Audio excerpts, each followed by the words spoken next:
right. Welcome to the Hoops Rehab Show on a Thursday night. We had one game in the association, and wow, was it a good game. The Denver Nuggets forced a Game 7. How you doing, Eric? Good, man. Real good. This series was too good to finish in 6, and we'll have a game 7 on Sunday. And I think it's just kind of fitting. I think in the get go, I think we predicted this would go 7, and they had it written all over it, and here we are. Yeah, that's for sure. We talked about this before the playoff series, that this was going to be the deepest of them all and probably the best series, and is definitely living up to the hype here. Absolutely. But as always, everybody, follow our social media handles. We are at Game Injury Doc on all social media platforms, at Eric B. Mack on all the platforms. And then we also have the Hoops Rehab Show on YouTube and Instagram. So please go onto our YouTube, comment, rate, share, download, anything you can do on there. That'd be great. And then, as always, we will upload the pod. And so wherever you get that, on whatever platform you get that, Apple Podcasts or Spotify, please download. And if you can rate and comment on our page, that'd be great. Thanks, guys. But let's get it cracking, man. What a game. So what do you kind of think about? Like, were you leaning towards Denver winning this game, or what do you feel OKC would kind of come in and try to handle business? I personally kind of was leaning towards Denver winning the game, but I wanted to see if OKC had that killer instinct to just really knock him out in 6. And first half, they did pretty well. They took that first punch from Denver, and they really hung in there. And it looked like it was going to be a battle all the way to the end. And so, it's going to 7. I mean, look. I mean, OKC, they worked really, really hard all year to get the number 1 seed, to get home court advantage. This is a reason why you get that, or why you do that, is to get game 7 at home. So at the end of the day, obviously they would have loved to finish it off, but they'll be going back home to their rocking crowd. And so I think they're still in a good spot, but I really did think just Denver wouldn't go out like that tonight. I mean, they've just been so good these playoffs. I mean, we thought they'd be done really early against the Clippers, and now they're in a second straight game 7. And so 14 games will be on Sunday. And so it's gonna be tough both ways. I really can't predict what's gonna happen, but yeah, man, did you kind of have like an inkling that it might go 7? Yeah, I thought Denver would come home to a crowd that was gonna be just lit the whole game, right? And they would kind of get some momentum from that. I got a little worried when Jamal Murray came down with the illness and was kind of questionable before the game, but he went into full-on playoff Jamal Murray mode, and that's what you want to see if you're the Denver Nuggets, right? So definitely a great game, and love what I saw out of them there. So yeah, it was like they took advantage of being in Denver like they typically do, with the altitude and just being a little bit more, having a little bit more endurance and energy towards the end of the game. And so, yeah, man, again, heart of a champion. Like for you to have knocked them out in Denver, I think you would have had to come with your A+ game. And I would say OKC came with their B to B+ game, and obviously it wasn't enough. And I know we're going to get into it, but what ends up happening at home, we talk about it all the time in the playoffs. It's those others that step up, and there was definitely a couple of those tonight for sure on the Denver side. that was the Julian Strawther game right there. Yeah, right? man. He came in the third quarter along with Jamal Murray in that third quarter, and just kind of went bonkers, and really just was a big lift for the Nuggets. And I think that was probably the biggest part for them, to allow somebody else on that bench to come in and do something, because the Denver Nuggets starters have just been playing so many minutes. And obviously Michael Porter Jr. is not like healthy. He's not really able to give them that much. I mean, he had 10 points tonight, but overall their starting lineup has been playing so many minutes. And Strawther came in and played 20 minutes and had 15 big points. Yeah, three man. threes. Just was a hell of a player. And from what he's barely played in the regular season, barely played in the playoffs, and for him to come in and do what he did is amazing. Yeah, I mean, it's just totally unexpected. I mean, I think was he drafted? I think a couple seasons ago, right? And Yeah, so he's been around a little bit. Yeah, a little bit, and he's from Gonzaga, I believe. I was double checking, yep. and so I think he's a Zag, and so he's been in some big moments, right? I guess that's one thing. Is that he's used to some kind of big action, and so yeah, it's an incredible spot to be put into, and I don't know if that was something that was discussed prior to the game, but sometimes you get your name called, your number called, and kudos to him for just stepping up when a couple of those other guys, like you said, that Aaron Gordon, who had really been carrying him a lot of these games, and he deserved to have a quote unquote game off, like on the offensive side. And so him and Christian Braun and were probably the difference. Sometimes we take for granted what the Joker does. Obviously he was tremendous too, but I mean, he does that every game. So you need somebody else to help him out. And those two guys just picked their, best game of the year to have like big nights for sure. For sure. As always, everybody, please comment on our YouTube, Twitter, Instagram, wherever you're watching this, and we'll try to get to the comments throughout the show. Sure. I also wanted just to kind of give playoff Jamal Murray some props right here, right? He came in, sick game, probably taking IVs, probably didn't eat much, and he had a hell of a game. And without him, they would have definitely not won this game. Big game out of Jamal Murray. What'd you see out of Jamal? Is that the classic Jamal that we've seen against the Lakers all these years? I was gonna say, come on, Laker fans, we gotta realize that he doesn't just have good games against the Lakers in the playoffs. So he's doing it. He did it, a couple of games against the Clippers and now against OKC. Obviously, it was a big concern for both of us. Like when you hear somebody being pretty sick, and you knew he was going to play big minutes, that usually is not a recipe for success. We saw Luka Doncic last series against Minnesota, how that turned out. And so, yeah, man, it was he was just hitting the big shot, 25 tonight, 2 for 6 from 3, but hit a couple big ones. And so it's really tough when he's playing well for other teams to beat Denver, because he just takes a little pressure off Jokic, to be honest. He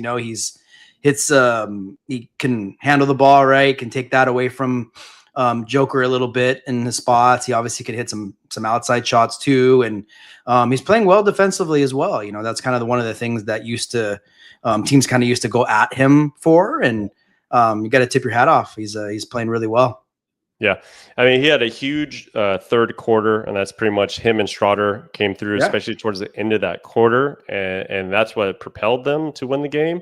They outscored him 32-21 in the third. So that was just such a big momentum push, especially with the Denver crowd. And then you see him get into it, right? He got the layup, thought he got fouled. So he was kind of all up in the business of the ref a little bit, but kind of pumping up the crowd. Then on the other end, forced a turnover, was again pumping up the crowd, and then you kind of see, and then he got a couple of assists to Strawther for some threes and some layups and things like that, and that's what definitely got him going. So shout out to playoff Murray. He's doing his thing, but what I really want to get to is, what have I been saying about the Joker? He hasn't had more than 6 assists playmaking in a game this whole time. Granted, he still didn't have double-digit assists, but he had 8 tonight, right? So he had 29, 14, and 8, and he was definitely getting his playmaking ability a little bit more of this game. I felt like he was a little bit more physical and not letting guys push him off his space. I think that was huge. That was definitely, I think, maybe part of the game plan to just kind of get him the ball and let him facilitate like he was. There's a bunch of passes that he had to people that miss jump shots and layups and just some easy buckets that they could have had. So he could have easily had over 10 assists, but they need him to be the facilitator in order to win this game 7. Yeah, he was uber physical tonight. He was he got to the charity strike stripe 12 times. So, 10 out of 12. And so those were 10 big free throws that he hit. And so, in some moments, I thought this series he's been kind of hanging out on the outside, but he was definitely, as you mentioned, like really very much the aggressor tonight. And so he had 8 assists. I think he probably could have had 12 to 14 easy if, some players hit a couple bunnies. And so, yeah, man, he's tremendous. And I was gonna add, I saw a few comments there about Aaron Gordon. That's something we're gonna definitely get into in a bit. But thanks, guys, for reaching out. But Cam Miller is in Florida. That's interesting. Yeah. So I mean, hey, Game 7, it's gonna come down to the big dogs. Like, sure, your role players, got you to Game 7, and I think it's gonna come down to the top 2 or 3 players of OKC, the top 2 or 3 players of Denver, and may the best team win. So I'm looking forward to it, man. Definitely. So before we kind of talk about Game 7 a little bit, yes, sir. We definitely have to get into the end of the game and Aaron Gordon. So I'll just show one of the tweets that went out. So obviously we want to talk about Aaron Gordon on this show. I had to rewind and kind of just see the play that he injured his hamstring, because the way he started grabbing it and he started limping throughout the rest of the game was a huge concern for me. So I went back and looked at it, and it was when he got the ball kind of stolen from Caruso, kind of deflected it. He kind of just went to go try to go grab the ball, and you can see his left leg just hit the ground and try to strike, and then he just that deceleration of the hamstring, and that's the typical movement for a hamstring strain. So we got one of our listeners here says, could it be just a cramp? That is typically not the mechanism of a cramp. Usually a cramp is just if they're just running, all of a sudden they just pull up and they feel something. But the fact that he had his leg a little bit overstretched and he was trying to decelerate to grab the ball, so he's bending over at the same time and putting the hamstring on length and more of a stretch, gives me big concern going into Game 7, especially when it's in 2 days, right? So you're looking at Game 7 on Sunday, and we saw this with Steph Curry, and we've seen this with many players. And if it is a strain like a grade 1, typically that is a 1 to 2 week healing time frame. I mean, the hope would be somehow he has avoided a strain, but according to Tim McMahon, he said interim coach David Edelman says concern about Aaron Gordon's hamstring is high, but he didn't know any specifics, and noted it's not a great time to have 2 days between games. So this is definitely concerning, kind of moving forward. Obviously, the reporter, he's been there in the league, and he's been doing this for a long time. He's always covering the Mavericks, and he obviously covers the NBA. And more than likely, this is an injury that it's going to be tough to just wrap up and play, right? But I will say, I'll give Aaron Gordon one thing. He's been playing through calf injury. He played through it in the first round, something that's bothered him throughout the whole year. And there was one point in the Clippers series where he was like, I literally can't jump. I feel like I can't jump. And then the game later, he makes the game-winning dunk. Crazy. And you're just like, dude, what is going on? So I'm not going to completely rule out the possibility of him playing. But in my opinion, if it is a hamstring strain, it's going to be highly unlikely that he plays on Sunday because of the severity of the injury. If it's something that had just tightened up on him, then there's a possibility that he plays. It just more of it can be easily aggravated, and this is concerning kind of moving forward, because if they do win a Game 7, going into the conference finals without a healthy Aaron Gordon is not the same Denver Nuggets team, or even if he doesn't play in this Game 7. Yeah, man, it's definitely a huge concern. I mean, guys, you heard it here first. From Game Injury Doc on the Hoops Rehab Show. He reported it right when we saw it. And so obviously there is a major concern now, from the Denver coaching staff. And so I think, the Hoops Rehab fan base knows all too well about hamstrings right now. And we talked so much about it with Steph Curry. And I mean, you saw it. He never came back in the series. I mean, who knows what would have happened if it got to 6. But it's not something that can be taken lightly. It's concerning if he does try and play. It's like what type of Aaron Gordon are we going to get? And so that's going to be really, really big these next couple of days. And so, especially with Gordon, right? He's such an explosive player, and his athleticism is really what kind of makes a difference out there on the defensive end, and obviously on offense too, with getting in the lane and offensive rebounds and stuff like that. So yeah, I know that's something you'll be monitoring, and we'll definitely reach out when we hear anything, because man, it's these playoffs. It's just every team is one hammy tweak away from really being in trouble. And I hope, it's somehow, some way a cramp, but I mean, the way the head coach is already talking about it being a hamstring, it probably rules that out. James, who mentioned that. So yeah, man, I'm looking forward to see, what's happening. 'Cause again, they'll need him, and they'll definitely need him next round if they get that far. Yeah, that's for sure. And man, I wish we could turn off the injury button and just turn it off completely during playoffs, because it's not fair that we're not able to see our superstars or see great players that are big to their team not be able to play in the bright lights, and especially at Game 7. It's like, man, there's no way I want to see Aaron Gordon not play in a Game 7. So it's unfortunate. I think there's definitely a high level of concern, especially obviously the coach already said that. I'll monitor it moving forward, and guys, I'll be tweeting it out whenever I kind of hear any information about that. But when I saw the play, it did not look positive. So sucks. Right at the end of the game too, unfortunate. Yeah, for sure. That leads us to Game 7, obviously on Sunday. Yeah, man. And obviously this is going to throw a wrinkle in it if Aaron Gordon is not going to be able to play, or if he can play. If he does play, he's going to be probably limited. What do you see in this game, knowing the information that we know right now? So besides this, I thought it was definitely important for Denver to get that extra day. So remember, they've been playing basically every other day because they went so deep in the Clippers series. So I think that is going to help.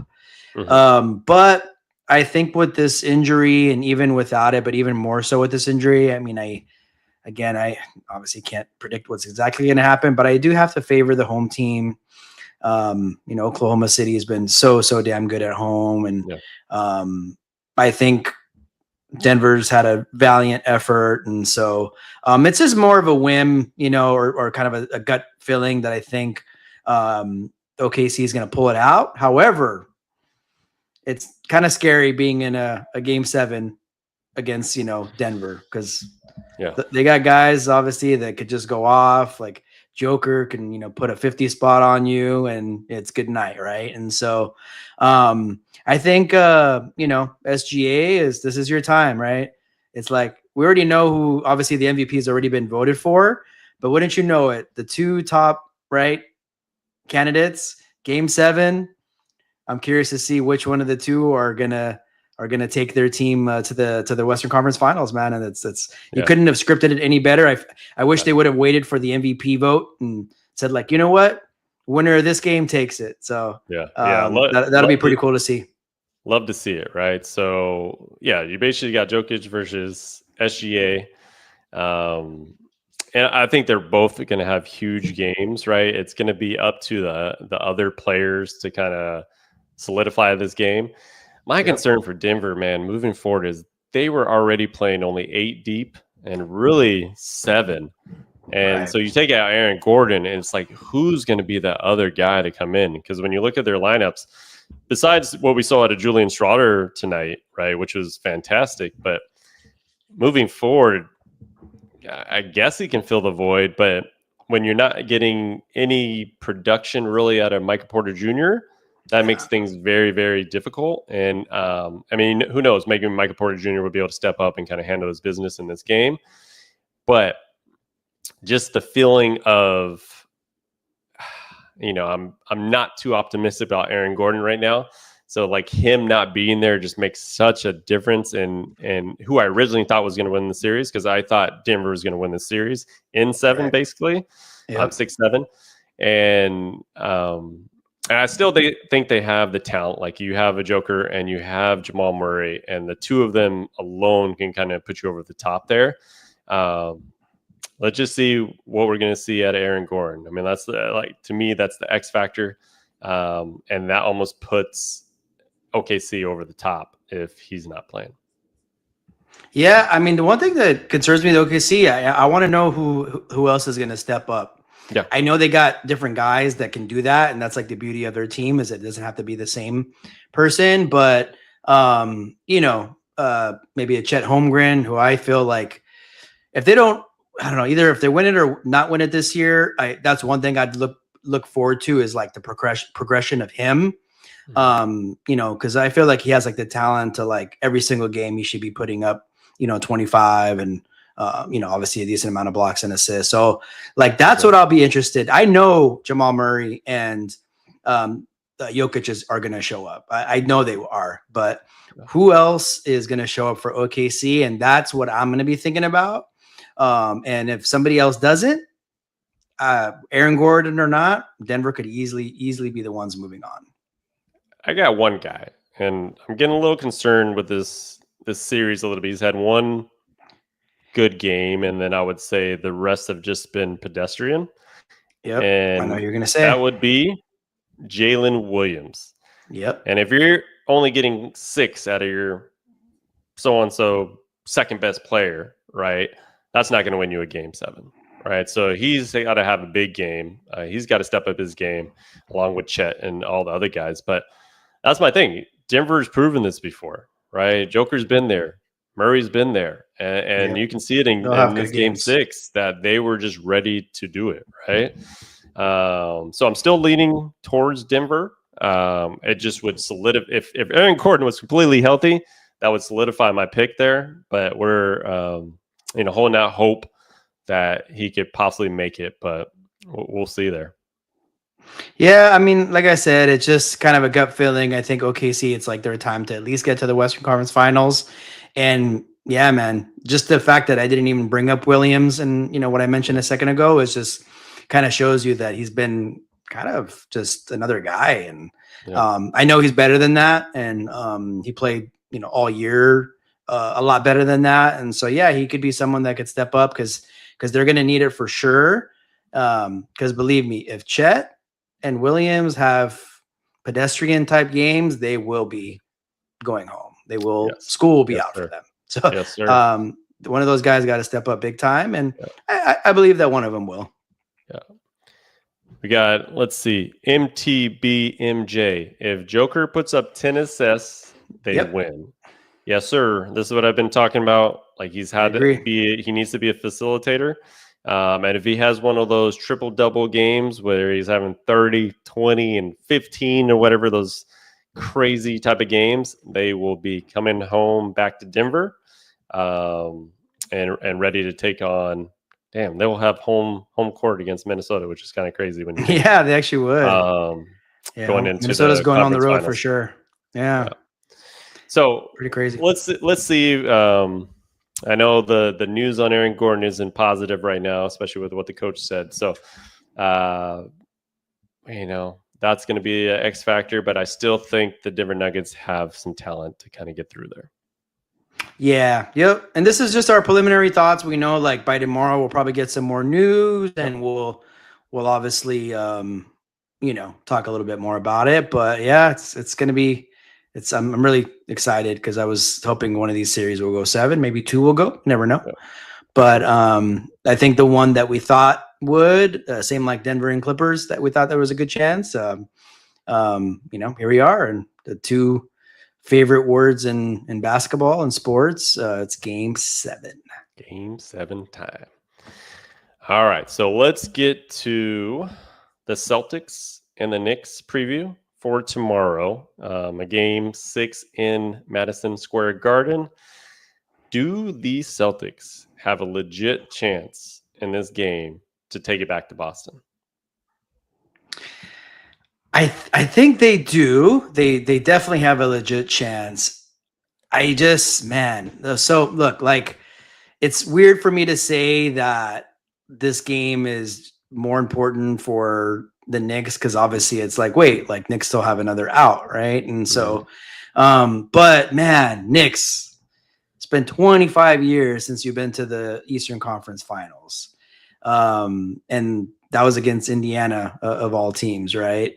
In 2000, so that was the year Lakers played, the Pacers in the finals. You're at MSG, crowd's going to be rocking. I think Boston can do it, but Knicks, you better not let that happen because it is time. This is something. You were up 3-1 in the series. There's one of their stars is out, obviously, with a terrible injury. Like, this is your time. You may not get a better chance than this one. And so I got a feeling they're going to handle business, but they better handle it. And kind of to go back to your question, Boston, in a way, probably has like nothing to lose. I mean, nobody's expecting them to do anything now that Tatum is out. And so they're going to go out there and they're going to play Celtic basketball. They're going to shoot their threes. They're going to defend. If they make their threes, they're going to have a good chance to win it. If they're not, then go Knicks, right? And so that's kind of what I see heading into tomorrow. Yeah, I think, like I was talking about last episode, I feel like Boston still has the talent to win games in this series and to possibly win the series. Just looking at their lineup, just without Tatum, they're more likely better than half the lineups in the NBA, right? Like, they have a lot of talent there. And I think it is Brown's time to shine. I feel like this will be, why do you get the Supermax money? Why do you get max contract? I think he's going to go into the Garden and he's going to get one of those major type of games where he gets 30 to 40, sends the Celtics back to a game 7 in Boston. Jaylen Brown. Book it. They're going to need that effort for sure. And there's those moments for all superstars and all stars. And you know it when it's there, and this is it. And so they're going to need a huge game out of him. And so very well possible. I think they're, like just kind of like last Nick game, they'll need a couple unsung heroes, but Jaylen Brown defensively and offensively is going to have to carry the load. And that is a lot to ask for as the series goes along. But again, they just needed one in game 5. Now they just need one in game 6. And they're back at the crib for game 7. And so, man, it's going to be electric and at MSG for sure. I'm just saying, New York Knicks fans are going to be put on high alert if they lose game 6. We going off if you all lose. Let me tell you that. If y'all lose game 6 and let Boston get back to the Garden for game 7, the schools might be out and you on a long, you'll probably be on one of the worst summer vacations ever seen, because if I might send you to New Jersey for that. Just think about like the logistics of it, right? You go up 3-1, and in that 3-1 game, Boston unfortunately loses Tatum to a freaking Achilles rupture. He has surgery the next day. You go in, and then you went into game 5 and played the way you guys played in game 5 in that second half. Yes, the first half you kept up, but that second half was not New York basketball. So I don't know if you all saw Stephen A. He was about to freak out today. So if they lose game 6, I don't even want to see. Well, luckily we won't see First Take on Saturday. Yeah, but Stephen A. is going to be. He'll put you guys on notice. He's gonna be so mad. So I'm just saying, like, y'all need to handle your business and make sure that you win game 6 and you get to the Eastern Conference Finals. Don't be worried about the Pacers yet. Don't you start thinking about the Pacers. I'm telling you that. Yeah. Let us talk about the Pacers. You guys got to just focus on Boston. And yeah, I'm gonna be looking at that stat sheet tomorrow too. I'm expecting a certain player to, a couple guys on OG to kind of step up, because they has seemed to have kind of go where he, you know, when he plays well, they do well. When he doesn't, they don't. And so, but I know, in all seriousness, it's going to take a collective effort. Knicks are going to have a hot start. That's what I'd like to see if I was a, you know, New York fan. Just put them out of their misery. You know what? They're feeling down about Jason Tatum being out. Mm-hmm. Cool. They can feel down about it, you know, when they go on vacation afterwards. That's the way Knicks have to approach this game. This is their game 7. I think you said that yesterday. This is the Knicks game 7. It's a must win. Yeah. And so I'm here for it. It's going to be fun, man. It's like I said, it's been years since we've had this kind of raucous crowd. And so I look forward to it. Yeah, for sure. They have to go in with that mindset as game 7. Don't let this even come close to going to a real game 7. So if I'm New York, I'm playing lights out. And Jalen Brunson, I feel like, is that guy. I mean, he fouled out at game 5, which is kind of just uncharacteristic of him. He is that guy that lights the lights, but you do need the other guys. And there's one guy that I feel like that's been, you know, we haven't been talking about much. Doesn't really get it too much attention. Karl Anthony Towns. That's what they traded you for.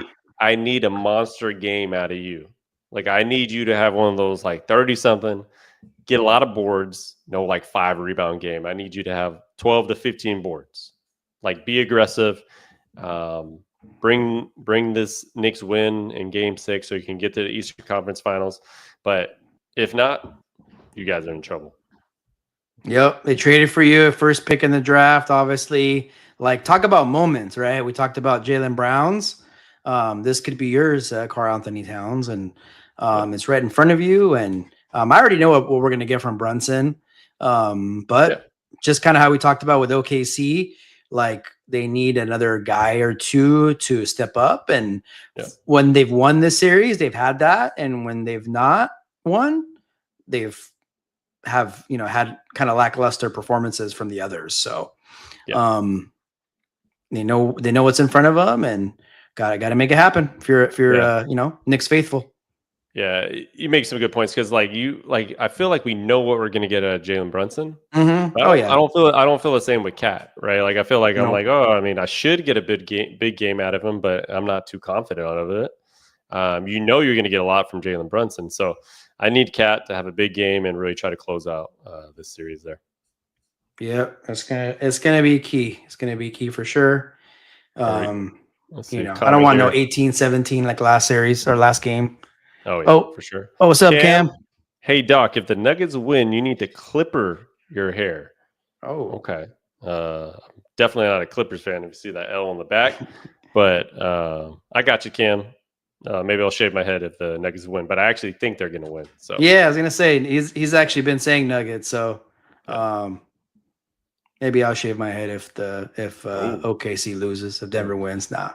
Take it back to the high school days. Huh? Yeah, for sure. But cool, man. Thanks, Cam. Appreciate it. Yeah, definitely. So, like we talked about earlier, biggest thing going on in the news tonight is obviously the Nuggets winning, but it's really what happened to Aaron Gordon at the end of the game. If you guys didn't catch that in the beginning, looks like it could be a possible hamstring strain that has not been confirmed yet. However, David Edelman did say there is high level concern for Aaron Gordon.